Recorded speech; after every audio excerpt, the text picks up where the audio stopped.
The defense has played good in some spots, and you guys played good against Miami. But what kind of makes you confident or comfortable that you guys might be able to continue the success you guys had in Miami, where maybe earlier parts of the year it was a little bit more consistent? I don't think it was a surprise the way we performed to anybody on the defense. I mean, that's just the way we should have been playing all year. We can't go back, can't change what the outcomes of the games that we didn't play well. We can only move on from it. And just feel like that game was a starting point for us. It was a turning point for us. So this is what our identity will be for the rest of the season. Do you think the defense and maybe the team as a whole grew up in that win on Saturday? Yeah, I mean, we came in, the coach's challenges was on us very, very hard, probably as hard as they've been all year. Just to, that if you ain't doing your job, you're not going to play. And Coach Kelly always say, guys aren't scared of him as a person, any of the coaches as a person, but they're scared of the bench. So I feel like that played a lot into it, and then us just knowing our assignments, we going out playing man-to-man defense and just guarding, not caring about what the outcome of it, just going out and just playing hard. You said the coaches challenged you and around you more than at any other time this year. What do you mean? Like, what exactly were they doing? Was it coming out in practice, talking trash to us, calling us soft, calling us all kind of things, kind of get it out of us. Like, man, it's Miami week, we're finna go into this hostile environment. It's gonna be like this or even worse. So. Is that the worst thing you could call someone soft? I've had You've had worse. I've had worse. So sorry, go ahead, Ryan. So I know the coaches held you guys after practice a little bit on Tuesday. What was kind of the message there? Last Tuesday, just shoot. We can't. I think that's when we signed our OU thing, basically saying we vow not to loaf or play hard and just take coaching and just being able to hold up our end of the stick and not make excuses and just do your job. It's the biggest thing. After the game against the rival, is it a little tougher to get up for a non-rival? I mean, it's an ACC team, but a non-rival in Wake Forest? I came to work today. I feel like everybody else on the defense came to work, man. We just looking forward to I think the biggest thing is just taking this last game, and just building on it and just not wanting to go backwards.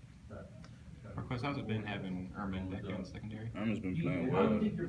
He's an athlete. He's a playmaker.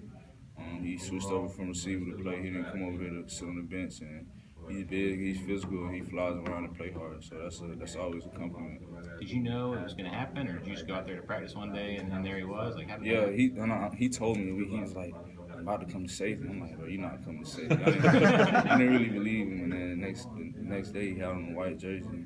And coach don't care who you are, if you're a freshman or senior, if you know what to do, if you can play, you go play hard, not low, you go play it. And that's what he's been doing. What's to say about him that he was able to pick it up so quick? And I mean, he played some significant moments against Miami the other day. Just shows the competitor in him and the fight, the competitor, and the will to want to play. He didn't do like some guys and transfer because he didn't play so he wanted to come to safety and make a name for himself. So I'm proud of him. I like playing with him. You said you guys signed something on Tuesday? Yeah, it was an IOU letter, basically saying we owe the coaches and the people that did it before us just to come out and just play hard every day, work hard, don't talk back, don't loaf, do your job, and if you mess up, take the coaching and just move on from it. So that's really what it was. This was actually like a piece of paper, and you guys all had to sign an agreement. The agreement said if you don't sign, you're not practicing, or you're not playing. Really? So everybody, if you didn't agree with it, you're not gonna play. So everybody agreed with it, and I think it's working.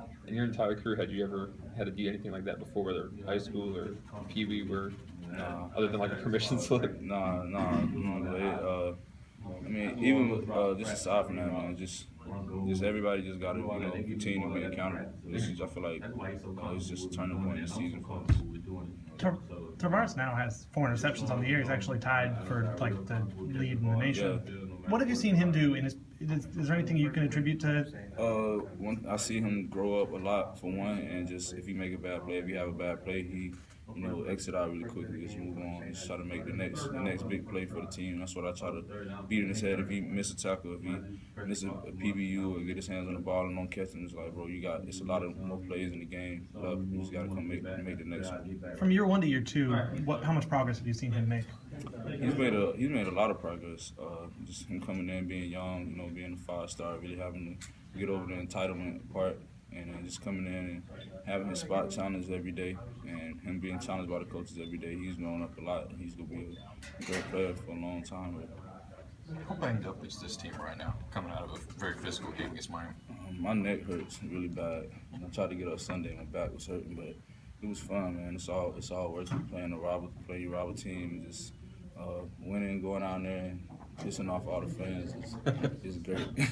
I love it. Did you notice a lot of that from the guys on Saturday or Sunday? It's just hard to get up. Yeah, everybody was limping. They were limping or sore at shouldn't stride. But, I mean, just came. Everybody took care of everybody's Sundays and came in for treatment this morning and came out to practice ready to work. How was practice today? Practice was good. The intensity was there.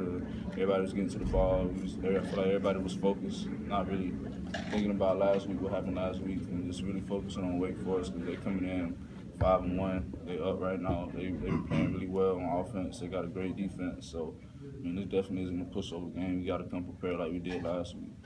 Marquez, have you experienced kind of like an up and down last 2 weeks, during your career here with the North Carolina loss and then this big win and how emotional everything has been? Yeah, I mean, it kind of take me back to high school. I ain't win much in high school, but not just the winning part, but just having the up and down.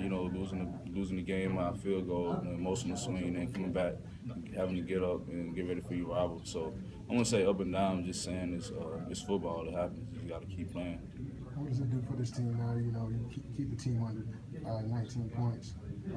How does it for the top 10 matchup? How does it set the standard for how the defense has to play for the rest of the season, and anything below what we play, anything that's not better than how we played Saturday is I guess a downfall to the defense. One more for Marquez. I know you guys go up against a pro style scheme against the offense in practice. Yeah. Do you think that kind of hinders you guys when you go up against up tempo kind of spread things? I mean, not really. It's just the tempo. You don't really get the fast pace, having to really get back to the lineup, get back to the ball. So the coaches do a good job of trying to simulate it during the game. And the main thing is keeping us fresh and keeping a good rotation. Everybody just coming in and playing hard when they in. All right, we good.